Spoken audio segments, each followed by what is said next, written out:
So again, welcome. My name is Rich Fernandez. I'm the CEO of the SIY Leadership Institute. You may be familiar with us, maybe not. We originally started at Google as a mindfulness and emotional intelligence platform to help employees there with sustainable high performance, resilience, mindfulness, and emotional intelligence. We subsequently spun off the Institute as a separate nonprofit entity. We exist today as a nonprofit educational institute, really training leaders and organizations around the world and the public at large on the skills of emotional intelligence, mindfulness, and resilience. I am so thrilled you're joining us today, and I'm so thrilled for our special guest, Dr. Amishi Jha. I'm going to give you a very brief intro. First of all, I need to say that we are especially pleased and blessed because Dr. Jha is part of our board of directors over the last year, bringing this incredible expertise around the science of mindfulness and attention and emotional intelligence and resilience, a particular expertise to our organization that we are happy to share with everyone now. And so let me just introduce Dr. Jha, and we'll go straight into it. So Dr. Jha is an associate professor at the University of Miami in the Department of Psychology. She runs the Jha Lab, and she's also the director of the Contemplative Neuroscience, Mindfulness Research and Practice Initiative at the University of Miami. Formerly, she was an assistant professor of cognitive neuroscience at University of Pennsylvania.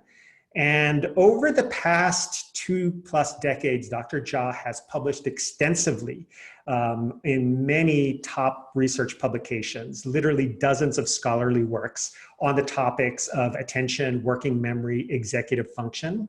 And she also specializes in applications of mental training and mindfulness towards executive functioning, cognition, emotion, resilience, and attention. So she works extensively in educational settings, corporate settings, with elite sports athletes, with first responders, and in military contexts. And she has been featured at TED. She has been featured in National Public Radio here in the United States, Mindful Magazine, and she's presented at the World Economic Forum, NATO, the Pentagon, and the UK Parliament. So just an incredible world-leading expert in this field of attention and mindfulness. We're so pleased to have you here.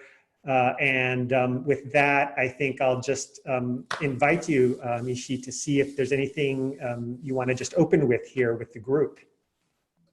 Sure, happy to. It's great to be here. I'm just thrilled. I'm thrilled to be part of the board of this organization, and really happy to have this conversation. It's incredible that we're seeing people from all over the world here. So I think it'll be a lot of fun. I thought it might be helpful as we start out to give, well, thank you for that introduction. And now I'm blushing, you can't tell, but really what I think would be probably good to describe for folks that don't know really any details about my work is sort of the perspective I take in the research that we conduct. And as you already said, I'm a scientist, I'm a neuroscientist, and in particular, I study how the human brain pays attention. That's sort of the anchoring topic of all the work in my lab at the University of Miami. And in doing so, we use a whole bunch of different kinds of techniques. We're very fortunate to have lots of tools to be able to do this: functional MRI, brainwave recording, behavioral tasks, self-report instruments, the whole gamut.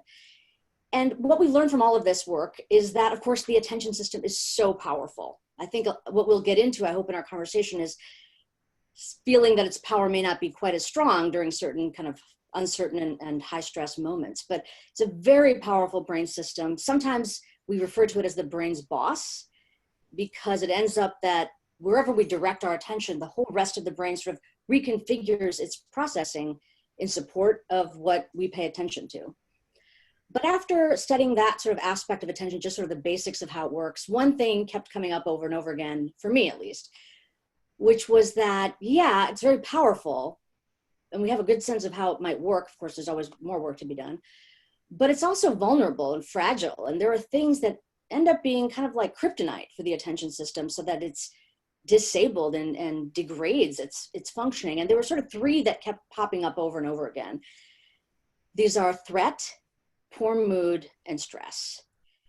And as you mentioned, some of the populations that we work with, these are not threat, poor mood, and stress are not just sort of the annoyances of being human. We all experience that. But for some professions, these sort of describe the circumstances that require them to show up and engage in their professional life. So first responders or military service members would be examples of that. And so I became very curious about ways we might be able to train the brain, train attention to strengthen it, so that in the face of all of those sort of degrading and debilitating influences, it can still work well. And that's how essentially the work on mindfulness entered my lab as a brain training tool. Fascinating. Yeah. And it's such a timely area of study right now. And that's actually the topic of today, which I think I failed to mention that, which is the neuroscience of staying calm and focused in the midst of chaos. Which is very much what we're experiencing now. And for the participants that have joined, just the other thing of housekeeping before we really dive into the very things that Dr. Jha was talking about, we will go for about 15 minutes here, and then we're going to pause and take questions. And the way you can send in questions is through the chat feature. Right now, the chat feature is turned off because, to the point of attention, we just want to keep and direct our attention, to the topic. We'll turn on the chat feature for us to all see, and then we'll kind of curate some questions. About 15 minutes in, we'll again share, Dr. Jha will share other concepts and ideas, and then we'll have another 15 minutes or so at the end. So we'll have 2 Q&A periods and using the chat feature, and we'll let you know when that's on. There is a staff member, a team member here at the SIY Institute, Regina Zazinski, who's, there's Regina, and she's helping us curate the chat feature and the questions. So we will definitely do our best to get to them. We have close to 500 participants at the moment. So again, we'll do our best to kind of curate really salient questions. But let's turn back now to this topic and invite Dr. Jha to share more. And you really said something important here on this topic of staying focused and calm in the midst of chaos, and that we get pulled away from being focused and staying calm under these conditions of threat, of stress, and a poor mood. So can you give us a little bit of a sense of how that is really happening for us all now? I think this is one of those moments where globally, so many of us are experiencing similar things. So what's your perspective on how this is affecting us now, from a neuroscience perspective, especially? Yeah, that's the first thing to say, is that this is a globally shared experience. And if anybody listening is having that sense of sort of fog or feeling unable to kind of get that sharp, crisp thinking that you're used to being able to get at least every now and then, you're not alone is the first thing to say. And also that it's a very real thing that we're experiencing. And I think one maybe way to start talking about this is to unpack what this system of attention actually is, because I talk about it as if it's one thing, but it's actually many, many things. And I think that might be a good way for us to start getting a window into what it is that goes wrong when we are under these sort of extraordinary circumstances of global and sustained feeling of discomfort and uncertainty. So as I said, it's a big function, this brain system of attention. And actually, if you think about it historically or even evolutionarily, why do we have an attention system? And it goes back to the idea that the brain suffered from kind of a big problem, which was that there's much more out there in the world. There's far too much information available in the world than it could possibly fully process. So over the course of evolution, the solution that came about through natural selection was attention. And what attention most broadly allows us to do is to take, of all the information available, a subset that we can really focus in on and fully actually get information regarding. So in order to do that, it actually is broken down into kind of 3 main systems. And I'll try to make this sort of as accessible as possible. Just, first of all, I have no slides, so there's nothing to point to. You just have to hear my voice and try to understand what I'm saying. But I think that one kind of helpful way to do this is through metaphors. So I'll use various metaphors to kind of anchor our discussion on attention. And one very common way to think about attention is probably what most of us think of when I say that word, is this focusing capacity, to narrow and devote our cognitive energy in a limited way, right?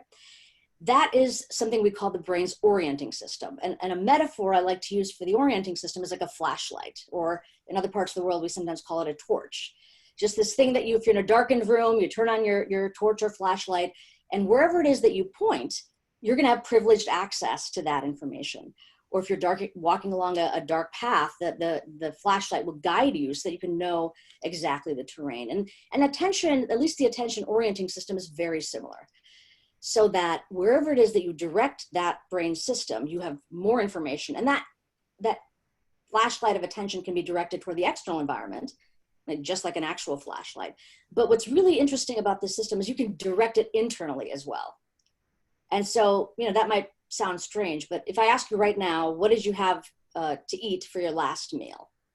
Yeah. I think everybody can kind of instantly, hopefully, who knows, with the haze that we're all experiencing right now, but you could most of the time reflect on what that was and easily bring it back, right? So what happened in that moment when I asked that question? Essentially, that flashlight of attention allowed you to probe your memory, and you could bring it up and then look to see what the information was, a sandwich or something like that.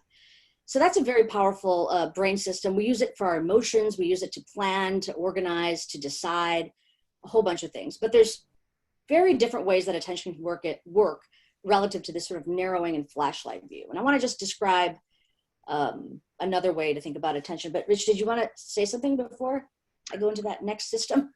Well, as regards attention, one thing I wonder, and maybe we can answer, I don't know if now or later, but right now, given the overwhelm and the chaos that we're all experiencing, how does that affect this attentional system? How does this affect the spotlight of our attention, our capacity to harness and direct that kind of, that torchlight of our...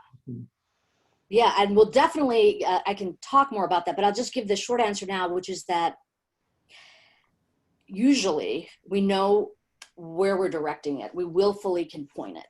But oftentimes the context makes that capacity more challenged. And one aspect of what happens under stress is that the flashlight in some sense gets stuck. It gets stuck on depressogenic, anxiety-provoking, worry-building, fear-inducing concepts. And then you're no longer free to move it where you will, it's just locked in there. Yeah. And it's actually that aspect of attention getting disabled that is resulting in a lot of psychological disorders, including depression. We see in some ways depression as a disorder of attention, when depressogenic content is sort of where we stay hyper-focused. Yeah. So that's just giving you a sense of, and I think we can talk about how all of these systems that I'll describe are vulnerable in some way under these circumstances, but at least that gives you a clue, at least for the orienting system, why it ends up that we may ruminate or get stuck in these loops of worry, because frankly, our attention system isn't helping us out. It's just pointing there over and over again. That's really helpful. Separate from that system is the exact opposite type of attention system, which is where we really don't select information. And that may be kind of strange to think about, because I just was saying how attention is about selecting, but think about the last time you were driving down the road or walking down the street and you saw a flashing yellow traffic light. I think anywhere in the world people have experienced this at some point. Typically what that means is it's like a warning, right? It's not a flashing yellow, not going from like red to yellow to green, just it's flashing. It usually is indicating for some reason you better watch out for what's going on in this particular intersection. Maybe it's a strange traffic pattern or children running. That essentially is a good metaphor for this other brain system called the alerting system. And unlike the narrowing of the flashlight, this is the broadening, this kind of surveilling mode where you're just going to be ready. You don't know what's coming, but you need to be ready so that if anything does, you can deploy attention and take action as needed. And this is another sort of very important capacity that we have. We use this all the time, and we kind of go back and forth in using these systems depending on the needs of the moment. And just like we were talking about a moment ago, how stress and uncertainty can lock in that orienting system or make the flashlight point too rigidly at a particular location. Sometimes under stressful circumstances, and I would agree with what you started out saying, that that's what we're kind of in right now, is this global moment of collective stress and uncertainty. What happens to the alerting system is that it becomes overly active. And now everything is seen as a potential threat or flashing yellow light. And this leads to states like hypervigilance and hyperarousal and anxiety. So we have to be aware of that also, is that system going into overdrive can produce kind of an overactivation of always being on alert. which is also not good and leads to a lot of suffering on our own part. Yeah. So I think that kind of helps make the distinction. There's only one other thing I wanted to mention just about how attention works, which I hope can be beneficial.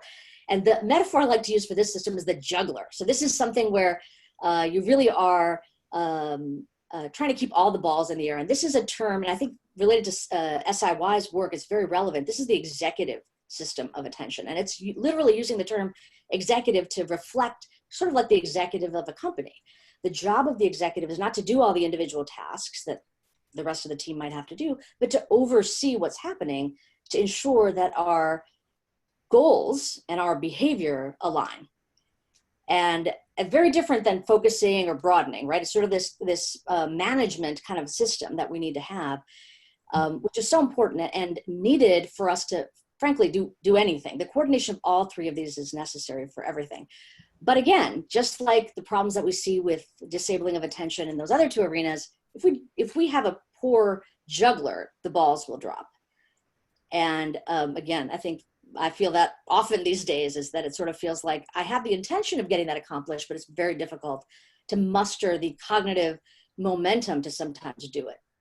Yeah, fascinating. So all three systems are affected by this kind of chaotic, overwhelming moment is one thing I was hearing. So how can we start to fix that? How do we address that? Yeah. I mean, I actually think it's non-trivial to just begin by acknowledging that that's real, that it's really happening to us, and it hopefully give us a little bit of patience with ourselves that, you know, it can happen as a function of the circumstances that we're in, and not to sort of force ourselves to overwork these systems when they're already sort of more fragile and vulnerable. I think that's a very important first lesson. But, you know, the whole thing that I started out saying was that, you know, we saw this over and over again in certain populations. So service members, soldiers, for example, or even emergency services individuals like firefighters, when they go through a training period, not even the actual fire, the actual war itself, but just preparing to do that, all of these systems tend to get degraded and diminish in their functioning. And so the question is, what can you do about it? Well, I think if we think about what is driving this attention to kind of go haywire, what is actually happening that is making us experience the degradation of attention? And I think it's because of this very wonderful capacity that the mind has, but unfortunately gets used in the wrong circumstances right now, which is the capacity to mental time traveling. So, you know, we always think, oh, will we ever be able to mentally time travel? We do it all the time. We do it seamlessly, right? We can rewind the mind to the past, think about how things were maybe 4 months ago when you could just go outside your door and walk around, or we fast forward to think about what we want to do in the future. And this capacity is so needed for everything in our lives. But when we experience stress, that capacity can hijack attention so that it's no longer functioning properly. In fact, it can hijack it so that when you are rewinding the mind, you're actually stuck in these ruminative loops, not just reflecting on what's happened before, but stuck there in a problematic way. And probably more the case now when we experience stress, attention can be in fast forward constantly. So you're thinking about the uncertainty, you're thinking about the potential fear and risk involved in anything that might happen. And these are real things. I'm not trying to say that these are not real things. But we have to notice that it's really taking us away from the present moment. So to your question about what to do about it, it would be wonderful if we could somehow figure out how to train the mind to sort of be in the present moment, or keep that button on play. And if we think of like an MP3 player, rewinding and fast forwarding. And that I wish was as easy as just wishing that we can stay in the moment, reminding ourselves, okay, just be in the here and now, you know, because that's more of a constrained set of circumstances. But the mind's not that cooperative. And it ends up half of our waking moments are spent with our mind in fast forward or rewind. Under stress, that number goes up to even a higher percentage. So this is where mindfulness training actually has a big role to play, where we're trying to train the mind. We're actually giving the brain exercises, a suite of exercises that will allow us to get better practice at keeping the button on play willfully, because we've strengthened the capacity to do so. Yeah. In a moment, I'll open it up for questions. I guess the last thing I would then ask is, how do we know when we're pulled away? How do we know when we're kind of going down the rabbit hole, as they say, or this kind of pathway of just getting stuck? How do we know that within ourselves? Right. I mean, I think that we know it. There are times when we'll catch ourselves, right? When it could be something salient, like you're in the middle of trying to draft an email or read a page in a book, and you notice you gotten to the bottom of the page having no idea what happened, right? And so we do have this very potent capacity to notice where our mind is. We can tap in at any moment to doing that. But most of us aren't doing that as often as we probably should be to catch ourselves, to ensure that we don't overprivilege the past or the future. And this, thankfully, is something that mindfulness training also helps cultivate, the capacity to know where the mind is. Because without that, you can never catch mind wandering. You wouldn't know. It's kind of interesting. I teach an undergrad course at the University of Miami. And at the beginning of the semester, I asked them, how much do you think your mind wanders? And most of them would say, oh, no, I'm pretty focused. My mind does not wander very much at all. As we start doing mindfulness practices in class, sort of by the middle of the semester, they'll say, oh my gosh, I was so foolish to think my mind didn't wander. My mind wanders so much. And, I think it's not the case that they just mind wander more as the middle of the semester, but this capacity to understand what's happening moment to moment in our conscious experience kind of empowers us to see what's going on and how we are, in our attention systems, actively playing a role in our perception and our actions. And especially because our minds wander by default. I mean, right? It's sort of a natural normative thing for anyone to experience, is very significant amount of mind wandering. Yeah, that's right. And in fact, we can talk about this, but I think that we don't want to stop our mind from wandering. There are many ways in which this is such a valuable, important, natural part of the way the brain functions. But particularly now under high stress, and when we're trying to get something done, there is a task at hand. It's problematic when the mind just goes off in any direction, is unaware of where it is in any moment. Okay, good. That's a good place we could explore further, but I'm going to ask us to pause for a moment. We're about 15 minutes in, and I want to for sure make room for questions that may be coming. So our team member Regina is on and is looking at the chat feature and is turning that on now, so we could see a few of the chats, see some of the questions coming in. And we'll also select a few of these. We'll try to get to what we can. There's a lot of us on this call, but what questions are really popping up for you, anyone, and just send that over via chat. Thanks, Rich. And so our first question is from Natalia, who says, what type of practice or meditation is more efficient to train attention according to your research? Right. That's a great question.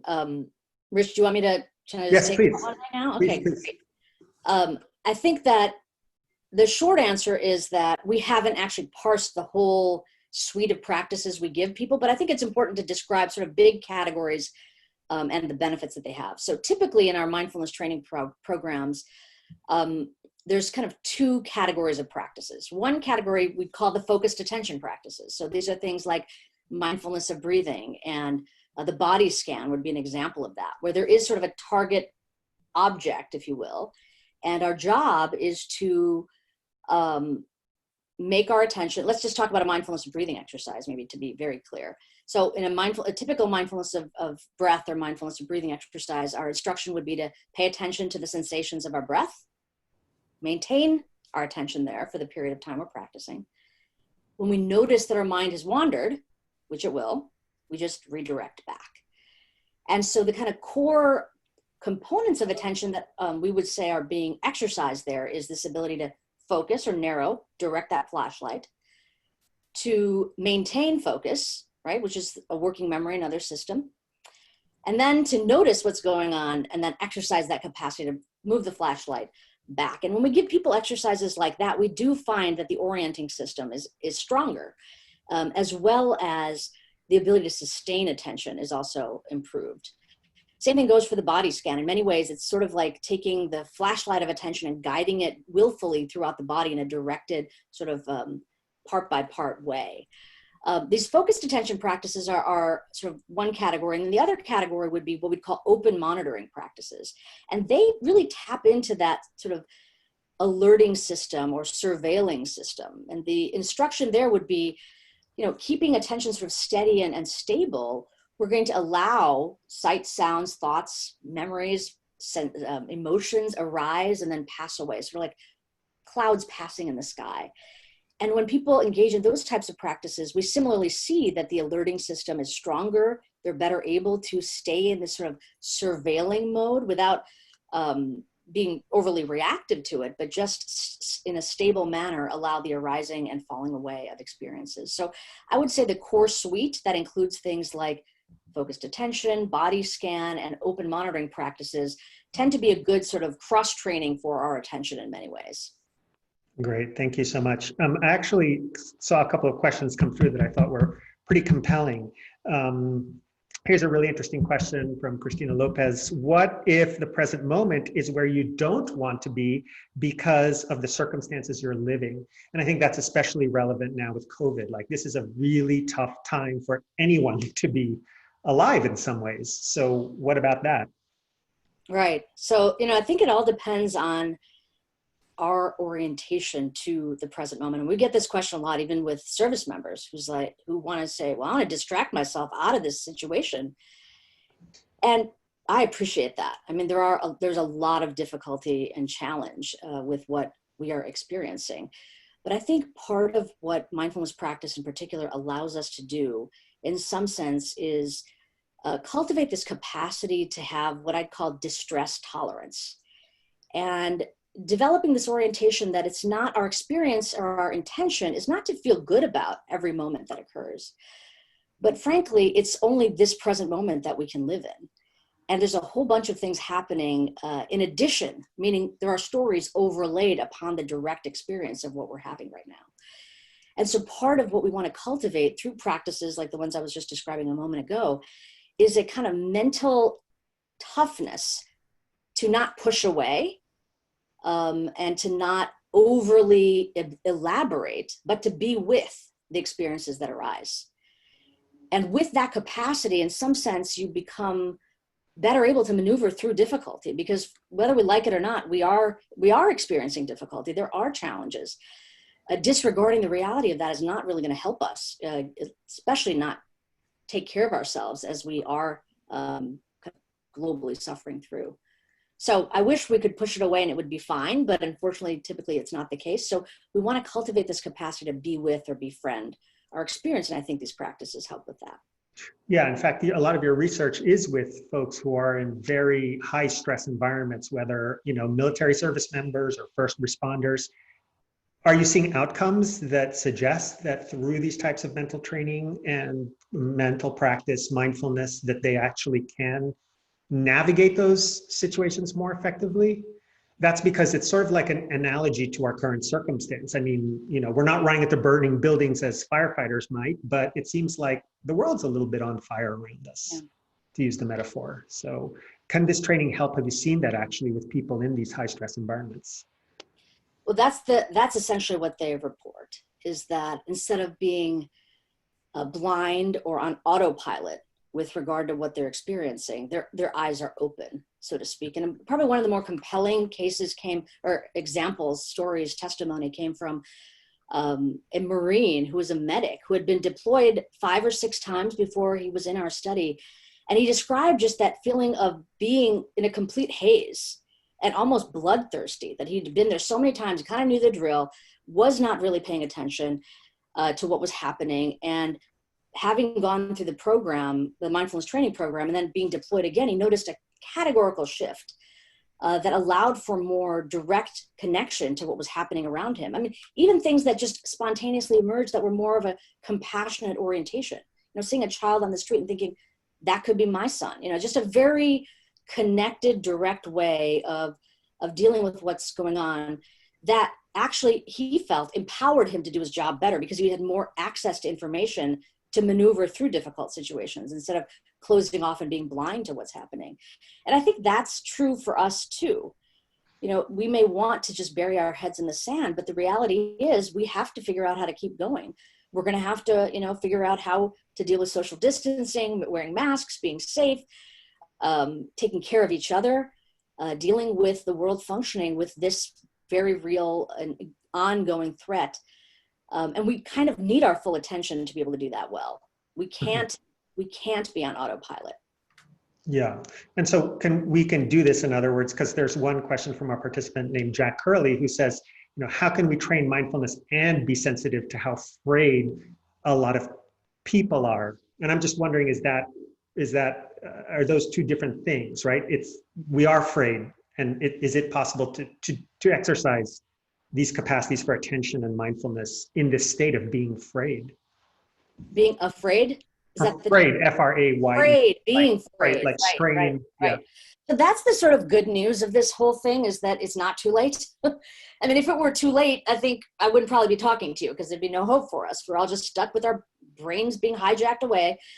But the very, I think, empowering piece of news is that, yes, we can train our attention. As I was saying before, whether it's, any of these groups that we work with, soldiers, students, firefighters, business executives, all of them, we usually meet them at a moment where they are more likely to have challenge. And we know that over some 4 to 6 to 8 week period, their mood and stress levels, their mood's going to decline and their stress levels are going to go up. And even within these periods of time, when we offer the mindfulness training program, asking them to do as little as 12 minutes a day, we can stabilize those functions and stabilize attention. So that actually, whereas those that don't get the training decline, as we would have predicted, those that actually start practicing can stay stable over time. And the cool part is, it very much is like physical activity. The more you do, if you do more than 12 minutes, the more you benefit. So that there were some individuals in these prior studies where they were kind of going for it, right? We asked them to do 30 minutes a day. Most people didn't, but some did. And for those individuals, they actually got better than where they started, which was to us very surprising that was even possible. So yeah, going back to the kind of example of this, we had, when we first did our very first project with Marines, actually, we trained them in the pre-deployment interval. And there were a group of them that fully resisted us. They thought we were just full of it. They didn't want anything to do with our study. They were just there because they were asked to be there. They spent their time there, ignored us completely. Then they were deployed. And what we noticed when we tested them in our laboratory measures is, yeah, as we expected, over pre-deployment, their attention got worse and their mood got worse, unlike the guys that actually practiced. But then we had an opportunity to test them again when they came back from deployment. And what I noticed is that a small group of them actually got better than before they left. And I was like, how is this possible? How do you get dropped into a war zone, you're in the middle of combat, and your attention improves? Not all these elaborate theories about, well, maybe they felt activated by the purpose of their mission. I was completely wrong. It ended up that they actually contacted our trainer while they were in Iraq and said, look, my buddy who didn't ignore you, who actually paid attention, he's not staying awake all night. He hasn't just getting the shakes every minute. He's actually functioning very well. Can you start teaching me that stuff that I didn't do before? And they learned actually in the middle of combat. And to me, that really is motivating, that even if it feels challenging, even if it feels frayed, if we devote a small period of time to the exercise of showing up to what is actually occurring for us in this moment, it can start strengthening these capacities for us. And I think that can go a long way to helping us actually feel better. Thank you. That's really informative. And there's an interesting follow-up question that I'll link it to from Jennifer Feldman, one of our participants. Can you meditate too much? Are there sort of negative side effects to exercising this capacity? That's a good one. I mean, I would say there's always possibilities that things could go wrong, but I mean, typically when it's done in the care of a teacher in a community, the chances are less because people are kind of watching out for each other. I think a lot of times when people are experiencing sort of difficult emotions, it's difficult to know whether these are just the reality of what's happening and we're becoming more intimately familiar with it. Sort of like my students were saying, my mind's all over the place, where they didn't have that realization before. So it's very difficult to know what might be driving this sense of, I feel worse. And I think part of it involves kind of normalizing the expectation of what will happen if you start practicing mindfulness. And this, I think, is a very, very important topic. Often, and I would say probably every interview I'm asked to do, except for this one where we're having a deeper dive into the conversation, the question is, how do I feel better? How do I get my bliss? How do I maximize my joy? And make sure mindfulness gets me there. And I think that that is the wrong expectation of what these practices will help cultivate. So if going in, you think I'm just going to feel better, instead of I may change my relationship to my circumstances so I'm more empowered to take action on behalf of myself in a way that's more healthful.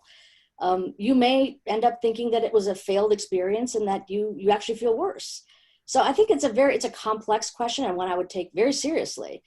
But to encourage people, if they do feel that it's difficult, to ensure that you're talking to a teacher or a community or a therapist, somebody that can actually guide you for your specific circumstances, and to be very clear on what the expectations are going in, so that if they're not met, you're not horribly disappointed. Yeah, and then what about, like, today we have apps, of course, and to what extent are these other tools, things that you can do from your phone, for example, like an app? From your perspective, how useful is that? Are they having this kind of positive effect in a similar way that a teacher, really credible, experienced teacher, or practicing in the context of a community might have? What's your perspective on those? Yeah, I mean, I think this is the real question. So the good news is that we have a lot of options now, more than we've ever had in the mindfulness space, right? So that's good news. And it's also kind of a cautionary tale of buyer beware. The first thing I'll say is downloading an app and putting it on your phone is not going to make you more mindful. You actually have to open it up and do something. That's the first thing, which I know is obvious. But and then I would say that there is growing support by small but serious number of studies done in a very good, solid way, randomized controlled trials with active controls and double-blind conditions, et cetera. We're seeing that there are benefits of apps. But we don't really know what the saturation point is. So meaning you might get better in your own self-reported mood, and you might feel that you're able to have more moments of calm, or your experience of stress is less. And that's all great. But how is that able to be maintained, just in terms of your engagement in it? And also, how does it compare to having a teacher where you can work through some of the trouble spots that you might run into? That's actually the study that we're doing it right now. We're proposing to do that right now, where we can compare head to head what happens when you've got a trainer versus an app alone, and see what happens in terms of the sustained benefits we might experience, not just in the self-report stuff, but actually in the objective measures and the brain changes that might come with training our mind in this way. Yeah, fascinating. I really look forward to seeing the outcomes of that study. I want to go back to a question actually that was further up in the thread from Jose Ramos, which is that the question is really, when is mindfulness practice not enough? By this I mean, and this is Jose saying this, by this I mean that it seems like there are times when there is an actual underlying medical condition that needs to be treated versus a healthy state that allows you to practice so that you can engage in prevention and other healthy benefits. Right. Great question. Mindfulness is not a cure-all. Mindfulness is not a therapeutic tool unless there are aspects of mindfulness practices that are blended and curated for a particular therapeutic context. So for example, something like mindfulness-based cognitive therapy for depression has not only the mindfulness components in it, but real cognitive therapy components. And typically it's offered by a skilled clinician so that you can kind of maneuver through the landscape of the complexity of those situations with care. And so I definitely think this is very important. And by the way, it's not one size fits all. So mindfulness-based cognitive therapy for depression may be very different than using those kind of tools in the context of binge eating disorder or anxiety or PTSD. And there are certainly circumstances and conditions for which mindfulness training is contraindicated. You should probably not do it. And I think that that's important to keep in mind, is that in a world where mindfulness is really seen, which is so shocking to me. When I began this research 15, 20 years ago, people thought nobody would care about mindfulness. So now we're in this point where, in fact, so many people care about it and it's seen as so powerful that there's almost this sort of other point of view, which is, oh, maybe it's not good for everything. And it's not a one size fits all. Okay. So I think that it's important to take that into consideration, and that everything should be done, especially with regard to psychological illness, with under the supervision of a really skilled clinician. Yeah, so I've been kind of continuing with some follow-ups to that. And this is really great. I think we'll just keep going with the questions because they're really quite profound and very I'm useful. happy to do that, yeah. Yeah, if you're good with that. Yeah, great. So I guess one thing is, how do we know what makes a good trainer? You know, like what do you look for? The question is from Nicole Brooks. The question is, can you speak more to the kinds of trainers that you're describing? Yeah, again, I love these questions because this is exactly the kind of questions we ask in our research studies. And you know, one of the challenges for us when we've done all of this work, when we get beneficial effects, is the sort of scalability challenge. So for example, if you did mindfulness training in this elite group we did a project with special forces, and we found beneficial effects. And you know, then the question is, well, how many trainers do you have? And my answer was 1.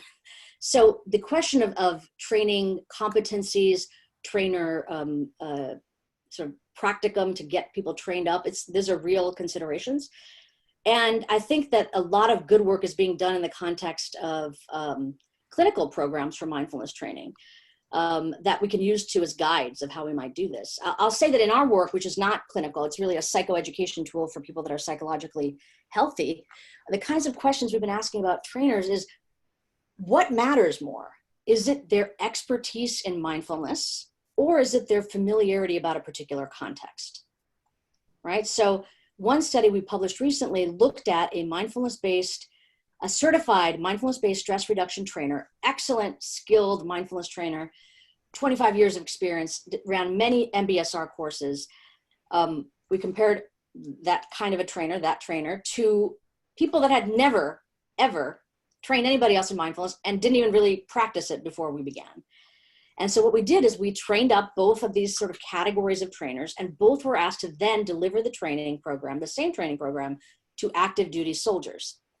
So this other category of trainer were sports psychologists who had already been training soldiers. So they knew a lot about this context of what the soldiers' challenges are, how to motivate them, what matters to them.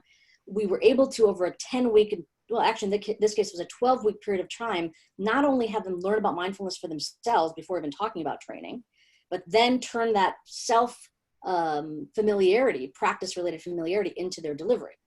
And so now we're going to put them head to head. And from my point of view, because we wanted to see what's the best route to get people to have more access to trainers, either one would have been a win, right? If both were found to be beneficial in training soldiers, that would have been great. But what ended up happening is that it was only these novice trainers that had a lot of context familiarity. They were the only ones that could successfully train, meaning their training benefited soldiers' ability to pay attention and their working memory. The other trainer, who had a lot of mindfulness expertise and no military familiarity, actually, it was as if they got no training at all. Wow, that's really, it was kind of a shocking finding. So, but I think it's important to keep those things in mind, is that you need direct experience as a trainer, and you need to have context familiarity, probably, to have the biggest benefit for the community you want to work with.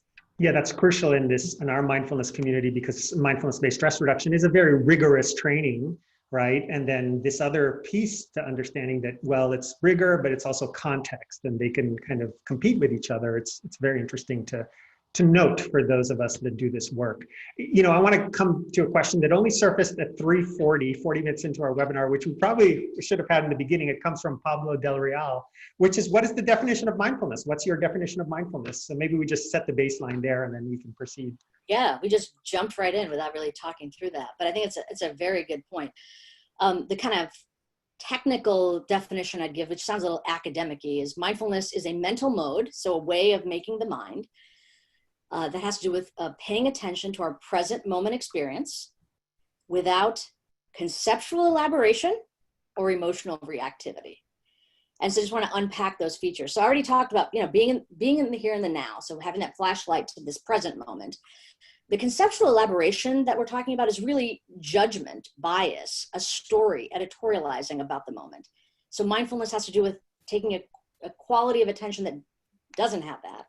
And then also not having emotional reactivity, so that you're kind of spinning off on what this moment means instead of directly experiencing it. So those are, I think, capture the key features of what we're seeing is important when people are getting trained for mindfulness. Great, thank you. And then we have another question that relates a little bit more to the lasting effects of mindfulness of these types of mental training from one of our certified teachers, Laura Wells, who asks about the actual brain changes and the evidence from different types or short bursts of mindfulness, a few minutes at a time versus long bursts. So what is the, we talk about neuroplasticity, the way the brain can change, and how does it change from your knowledge and research when we exercise these types of mental capacities such as mindfulness? Yeah, a great question. So I think neuroplasticity is kind of a buzzword, right? But we've known about it forever. The first kind of category of things that we know about for neuroplasticity is if somebody got injured, their brain wasn't going to work the same way. And somehow in the recovery process, it could change the way it functions, which meant that the brain is capable of changing the way it functions. So going from sort of injury recovery to now taking people that are healthy and optimizing them is sort of part of the same trajectory that we want to promote. And that's been what we've been interested in. Most of the studies that have been done with regard to brain changes with mindfulness training, most of them have not been done in sort of these randomized controlled trials where people that have no experience go in, get a short training, and then we see what happens, right? Because I think that level is still now starting to happen. Most of the studies have been done with people that self-select to practice and have been practicing for many, many years. So, it could be hundreds or thousands of hours that they've decided to engage in. And what we look for when we look for changes that might differentiate their brains from brains of people that don't practice at all goes back to what I was saying. We think we're training with mindfulness training.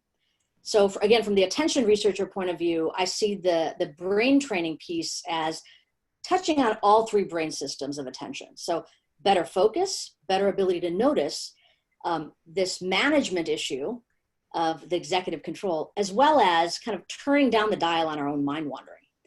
And it ends up that each of those functions has a identified brain network that's activated. So we've got the dorsal attention system, the saliency network, the central executive, the default mode. These are all brain networks that are involved in these functions. And thankfully, that gives us a really solid set of hypotheses. We can go in and probe the brains of people that are practicing and see, what do these systems look like? And so far, again, we're just at the stage where we're probably in the hundreds of studies now, not thousands yet. But what we're seeing seems to suggest that we're on track, that these are the systems that are getting stronger. And stronger from that point of view means that their efficiency, in terms of their functional efficiency, looks better. Sometimes that could mean that the neurons that are involved in these systems are more densely packed or gyrified, as we call them.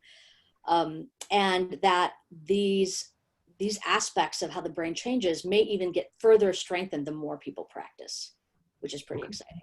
And, we've seen a few questions pop up here about challenges around that. And in particular, let me key on a few questions that popped up from a number of participants around training executive functioning, the juggling capacity. And someone in particular noted here that it's very difficult, for example, because they experience ADHD. And what about that? What about how can we strengthen the executive capacity? And what are some of the sort of states or conditions that make that very difficult? Yeah, and I think my biggest caveat to my comment is tied to the same caveat I made earlier, is that when people have certain challenges, certain brain states, certain conditions, even if they're clinical disorders like anxiety or depression or something like ADHD, the way in which the training can be offered should be quite different than it's done with somebody who doesn't have those preconditions, right? So same thing with developmentally appropriate training. You don't probably want to give a 3-year-old the same training you want to give a 35-year-old because their capacities are different. So the good news is there is a lot of growing support that mindfulness training can be beneficial for adults with ADD and actually adolescents with ADD and ADHD. But the key is that the way in which the training is offered is quite different. So whereas in a MBSR program, you might, from day one, your homework is 45 minutes of a stillness practice. That is not something you'd probably offer somebody with ADHD. When we were doing a project with adults with ADD, we started with 1 minute as the first week. We built up to something like 12 minutes by the end of 8 weeks of a stillness practice. We had a lot more movement-oriented practices that allowed for engagement of kind of multiple systems.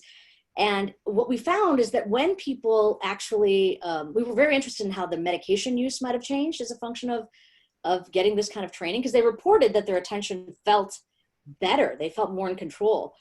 But when we asked about medication use, most people said that, you know, their stimulant medication use had not changed at all.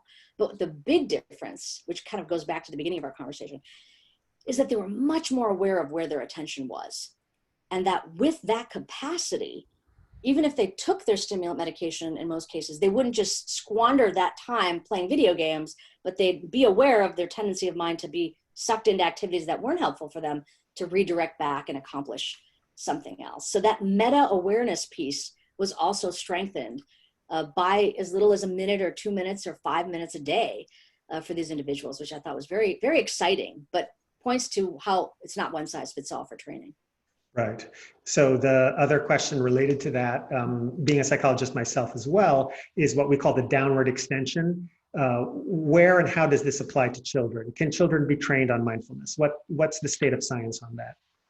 I think that's also a very big and growing field. There's an entire area of research on mindfulness in the educational context. And what we're seeing is that when training programs are made to be developmentally appropriate for children of different age ranges, there seem to be beneficial effects. When it comes to the school climate overall, when you add in not just training the children in specific mindfulness programs, but the teachers and even the administrators, and the parents in many cases, the entire community starts being able to be sort of self-supported with many aspects of it. But the results are actually growing and quite strong, that you can improve at least aspects of attention, as well as reduce stress and improve mood in children with these practices, done in a developmentally appropriate way. Yeah. So just one or two more questions. What should we be on the lookout, like watch out kind of red flag for? Like, you know, are there ways that mindfulness is being misused? Are there like solutions that are really like snake oil, as they say, meaning kind of like, you know, falsely kind of claiming things? Like what would you say just a watch out? You know, we're interested in exploring mindfulness for better health and thriving, and especially in these times. Are there any watch outs that you think the audience needs to know about? Yeah, I would say one of the biggest watch outs is a false expectation regarding what the result will be if you engage in mindfulness practices. As I said, the intention or the kind of description of mindfulness is paying attention to present moment experience without a story about it. And that's the promise, that you will become, if you engage in these practices, more clearly being able to comprehend what this moment is. It's not a promise that you will be blissful and joyful. It's not trying to achieve a special state of relaxation or a special positive mood. And so anything that sort of is promising a particular orientation toward the experience that isn't about the plain reality of what it is probably a little suspect, I would say. And I think this is actually very important for this particular moment, because many times, and we all want to feel better. I mean, I'm saying there's nothing wrong with wanting to feel better. We all want that. It's just the journey to how to get there that is going to be sort of important to keep in mind. And as I started out saying at the outset, you know, our attention and our working memory are so important for everything we do. And one very important thing that we need them for is to regulate our mood. They're actually actively involved in emotion regulation. I mean, and of course, emotional intelligence, but just the regulating of keeping us steady. Now, as that capacity, as attention declines over high stress intervals, we have less and less available to us to continue to regulate our mood. And it starts this sort of downward spiral of we don't feel good and we can't kind of get back to a level, and then we don't feel good and we sort of go down and down. So one approach that people have suggested is, well, why don't you do positivity training? Or why don't you do relaxation training to help the mind kind of feel better, right? Not in the mindfulness sphere, just in general in the world. And so we wanted to see what would happen there if we compared positivity training to mindfulness training. Both could be beneficial potentially. But what ended up happening is that, especially under high stress circumstances, the project that I'm talking about was a recently published paper from my lab, where it was soldiers during pre-deployment, and we compared positivity training, which aims to cultivate more positive mood, to mindfulness training, which is more about attention to what is occurring in the here and the now. And the positivity training actually degraded attention and working memory. It made it worse, comparable to doing nothing at all under high stress circumstances. Wow. whereas the mindfulness training actually kept people steady. And that was eye-opening for me, because that means some instructions to look on the bright side, to find the good, to really tax your attention system, to kind of reframe your experience, may actually be depleting it further and further. You know, and that instead, if you take a break, don't try any of that, just take a more accepting, lightened up stance towards the here and the now, you might actually be allowing the system to kind of catch back up to being level under high stress circumstances. Yeah. And from one participant is just kind of making a comment around that there's many other perspectives and approaches to kind of training our attention or wellness generally. Are there other techniques besides mindfulness that we should be aware of? I know you've studied mindfulness quite a lot and attention, right? Are there other things that are worth considering? Absolutely. And I would say, by the way, positivity training is probably great under normal circumstances. If we aren't in a depleted, overly stressed or chronically stressed state, it actually there's plenty of research that says it's a great thing to do. I'm specifically talking about its use during times like this, when there is sort of a sustained amount of pressure and stress-related degradation we may experience. So positivity training is certainly something to consider under other circumstances. Relaxation training, same thing, very beneficial. These are sort of active visualization techniques that we might engage in to improve our mood. And those also can be quite beneficial. We've actually found that they are beneficial for mood. And the more people practice them, the more their mood improves. They're just not beneficial for attention. So, you know, there's so many things that we can do. I mean, exercising, sleeping, there's so many ways. Cognitive training involving computer-based games shows some promise for some groups, so there's a bigger problem with that of generalizability. You don't get better at much than getting better at the game. There's a whole world of things that people can try. I think the evidence is not that robust regarding probably brain games, but I think that there things like positivity and relaxation is certainly part of the mix. Just watch out for when you decide to implement those in your life. And then just one last question and one resource for people. Why has mindfulness become so prominent? Actually, one of the participants, Michael DeLisi, is asking, what has led mindfulness to be such an important practice over the past few years? No idea. I mean, I really would say I'm surprised at the amount of interest in this particular topic. My hope is that it's because we are starting to understand, because of brain imaging, that just like we know from a much longer history that the body can be exercised for better health, that the mind can be exercised for better health, and that we can actually see the brain changes. This is not literally just made up, it's in your head and your brain is changing. And that's a very enticing possibility, that I could exercise my mind to feel better and I could sustain my wellness through something I could do for as little as, you know, a dozen minutes a day. Right. It works, one of the participants says, and the other one says, your research, thank you for being pioneering, from one of our teachers, Jason Gant. So thank you for that. Last thing I would say is, are there any resources we could point people to learn more about your own work? Oh, you're welcome to come visit our website. It's amishi.com. This has all my lab's research papers. You can learn more about that. And I do think it's important to stay up to date on what the research is showing. So many great questions were asked regarding the different aspects of the research. And we also have a mindfulness resource at the University of Miami called Mindfulness. So if you just go to mindfulness.miami.edu, you can learn about more of our work in that community to help really bring these practices and make them more accessible for people. And we've recorded this session, so also if you want to do a playback, you will see it on our website, SIYLI.org. Dr. Amishi Jha is on our board of directors, so we're getting a lot of this good input and a lot of this great guidance on the science of mindfulness and emotional intelligence. So thank you so much, Amishi, for being with us today. Thank you to the participants for your engagement and your really thoughtful questions. And may these practices and this science and this kind of know-how continue to help us all thrive. Thank you, everybody, for being with us. Thank you, Dr. Jha, and onward we go. Onward. Excellent. Bye, everyone. Thank you.